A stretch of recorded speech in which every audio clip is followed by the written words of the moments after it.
You Know Me, the podcast Brunswick and the Golden Isles, and also Darien. And so what, what's the question I'm trying to ask? So what is the purpose behind it, the mission there? Thank you. It's a very broad mission. Book arts, our letterpress studio, and Sarah can tell you more about that. The actual printing was big that's why we're, here, and that's why we're on the National Register. But we also have the science and environment part, because after Bill got caught up there in the technology changes with printing, he went to his other passion, which was environmentalist. His big crowning glory was to help save the Altamaha River from the Corps of Engineers. It was a big project that would have ruined the estuaries here, would have killed the shrimping, the crabbing, and the fishing industries. And he rallied from the ground up, but also knew many, many influential people throughout the state.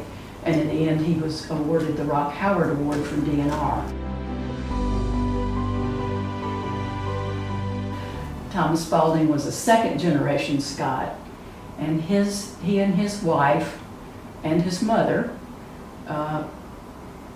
were on this property as a mainland home for Thomas's plantation home on Sapelo Island. This house, known as the Old Tabby, because it is a tabby structure, and the house we're in today, the central core of the house, is still that original Thomas Spalding tabby. And then it was abandoned after around the Civil War. Charles didn't want to keep up a two-story flat roof tabby building, and it lasted through several owners until William G. Haynes Sr., they called him Will. Will was on a trip, railroad stopped here. He saw the property was for sale, and he and his wife, who was a Grant from Atlanta, Laura Grant, were living in Columbia, South Carolina at the time, but they bought the property here and moved.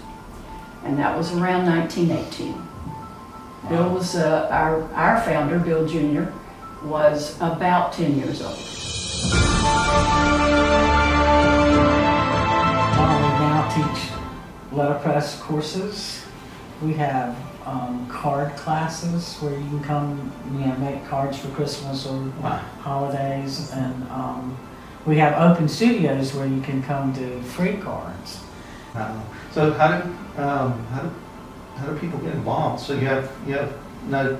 If I remember before, someone's actually staying at the print house now.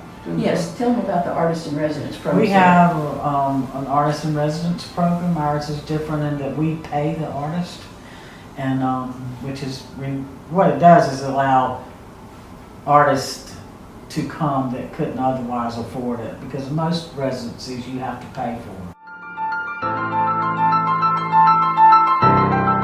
We try to do an event usually one a month.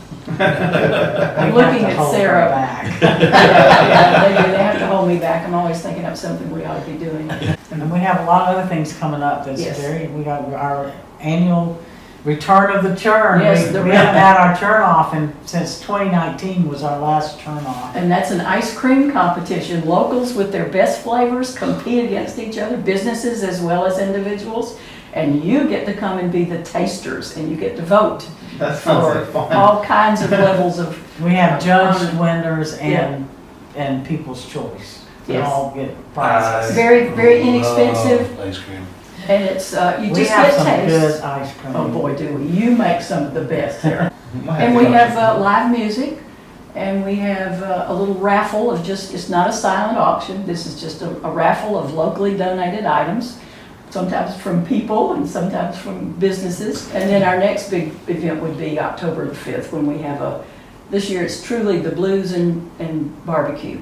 Nice. Have local craft beer. And local craft beer. There you go. Yeah. I'll take it to the craft beer.